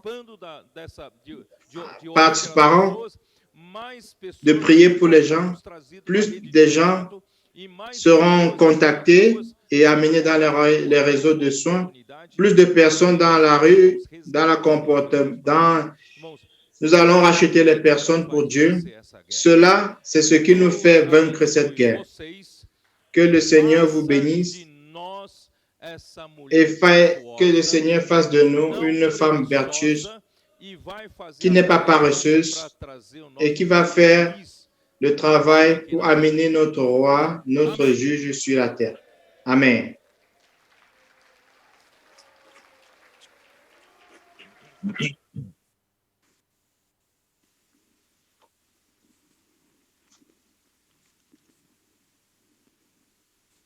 Amém, aleluia. Meu nome é Ana Eu sou dos Estados Unidos e faço parte da equipe da tradução do Instituto Vida para Todos. E nós temos que agradecer ao Senhor por abrir seu coração para nós nessa mensagem. Nós vemos que essa mulher virtuosa, em verdade, é aquele pequeno rebanho, aqueles que estão saindo nas ruas, né, salvando as pessoas, cuidando delas, né? E o que eu toquei é que também temos que ter essa compaixão, esse amor, nesses plâncton, né, que sai de nós para poder amar as pessoas, ter misericórdias, né, e não desistir. Nós temos que perseverar. E isso que o Senhor anda buscando e preparando essa noiva, essa mulher virtuosa, para se casar com Cristo. Então, irmãos, temos que sair do nosso conforto, né? Temos que ter um espírito de perseverar, né? Por causa que amamos ao Senhor, amamos sua vinda, né? E amamos as pessoas. Então, isso queimou mais o meu coração, que eu tenho que ainda sair mais, né? Ter mais amor e sair na rua, Senhor Jesus. E também nós não somos aqui da terra, né? Isso também foi muito enfatizado. Nós temos que nos lembrar que nós somos seres celestiais. Então, irmãos, nosso corpo tem que ser para a vontade do Senhor. Como o irmão falou, quando a gente morrer, nosso corpo, nós não vamos ter nenhuma ligação com esse mundo. Então, por quanto nós estamos aqui, vamos usar nosso corpo para avançar o Evangelho, para fazer aquilo que está no coração do Senhor, né? Para nos expor. Ó Senhor Jesus, vamos para a rua, irmãos. Vamos a salvar as pessoas. Vamos a pregar o Evangelho. Aleluya. Amén. Señor Jesús, amén. Gracias al Señor por esta palabra. Mi nombre es Cecilia, soy de San Antonio de Areco, Argentina. Soy parte del equipo del Instituto Vida para Todos. Gracias al Señor por esta palabra alentadora. Somos esta mujer virtuosa en construcción que estamos siendo formados para agradar a nuestro esposo. Entonces, ¿qué es lo que agrada al Señor? Que nosotros salgamos a salvar a las personas, orando por ellas, amén, apacentándolas, sí, cuidándolas. Amén. Y esto es realmente lo que nos hace felices. Amén. Somos realmente bienaventurados.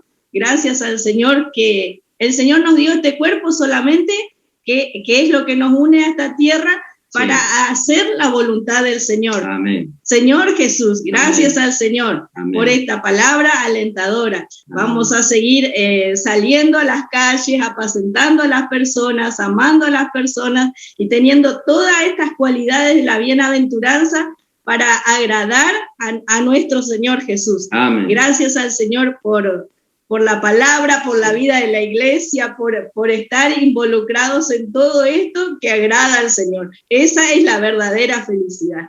Gracias al Señor. Amén. Amén. Mi nombre es Frank, soy también de San Antonio de Areco, Argentina, y hago parte del equipo de traducción del Instituto Vida para Todos.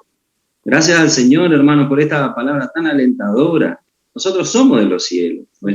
Nuestra concepción, cuando el Señor nos formó, fue a través de su aliento, y eso nos hizo ser un alma viviente. Pero no solo eso, sino también cuando nosotros recibimos al Señor, el Señor sopló en nuestro espíritu, y nosotros tuvimos este nuevo nacimiento. Entonces todo nuestro ser es celestial. Simplemente tenemos este cuerpo que está aquí en la tierra, que fue hecho del polvo de esta tierra, para poder hacer la voluntad del Señor. Hermanos, no estamos aquí para hacer nuestra voluntad o nuestros deseos. Nosotros estamos para hacer la voluntad del Señor. Hermano, esta es una revelación que nos liberta, nos da alegría, nos da satisfacción en todo lo que nosotros hacemos. Gracias al Señor por esto. Gracias al Señor por su amor, por hablarnos y darnos esta palabra tan rica y tan dulce. Amén. Amén. Gracias, hermano. Amém. Amém, irmãos. Jesus é o Senhor. Eu sou o irmão Aceli, eu sou de Camarões, faço parte da equipe de tradução de IVPT. Eu moro atualmente em Goiânia. E o que me tocou nessa palavra, né, é quando o irmão falou sobre a questão não tem maior alegria de que dá. E Deus é a própria felicidade. Deus é a própria alegria, porque Ele é aquele que nos deu o ar, que nos deu a vida, que nos deu a comida, que nos deu essa atmosfera. E, acima de tudo isso, ele nos deu ao seu próprio Filho. Então, esse Deus que é a própria definição de alegria. E se queremos experimentar essa felicidade, então não há outra coisa a não ser viver na presença dele. Por isso que eu quero permanecer na presença do Senhor, aprender com ele, porque ele é humilde e manso de coração. E o Senhor nos mostra também, se queremos experimentar alegria, precisamos dar o evangelho para as pessoas, precisamos dar a vida para as pessoas. E essa alegria é cheia de gozo, é inefável, é cheia de glória. Oh, Senhor Jesus, amém. Aleluia, louvado seja o nome do Senhor por essa natureza celestial da igreja. Nós só estamos aqui nessa terra por causa dessa natureza celestial. Meu nome é Marcos Maleval, sou da igreja em Natal, faço parte da equipe de tradução do Instituto Vida para Todos. Fiquei bastante encorajado a não viver no plano da terra, a pensar e a buscar as coisas lá do alto, porque, na verdade, nós só estamos aqui na terra porque Deus soprou em nós o fôlego de vida. Nós também, quando cremos no Senhor Jesus, recebemos a vida divina, a vida celestial.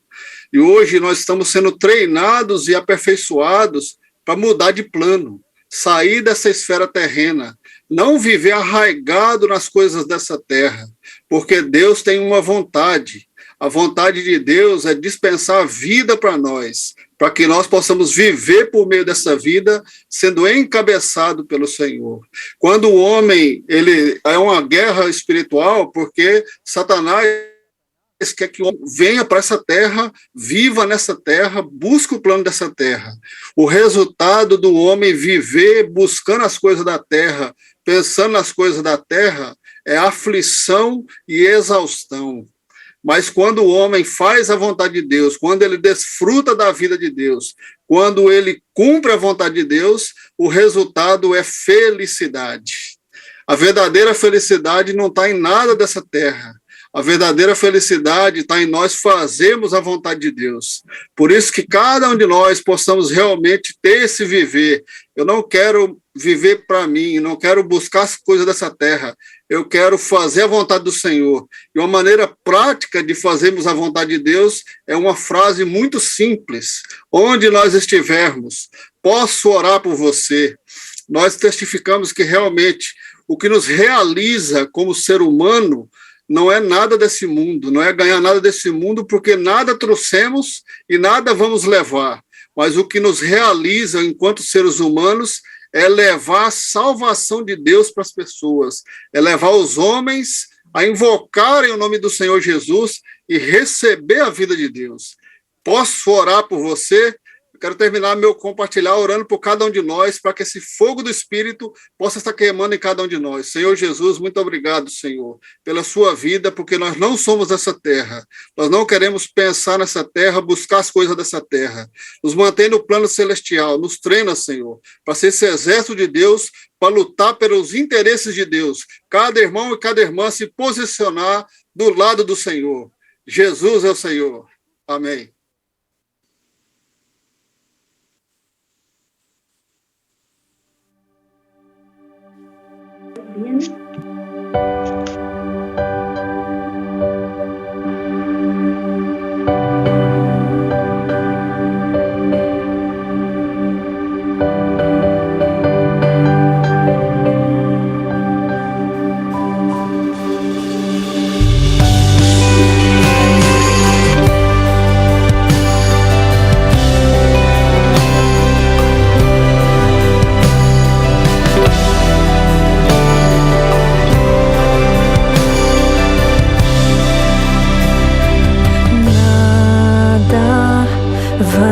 Afastar dos teus braços, nem do amor que o mundo não compreendeu.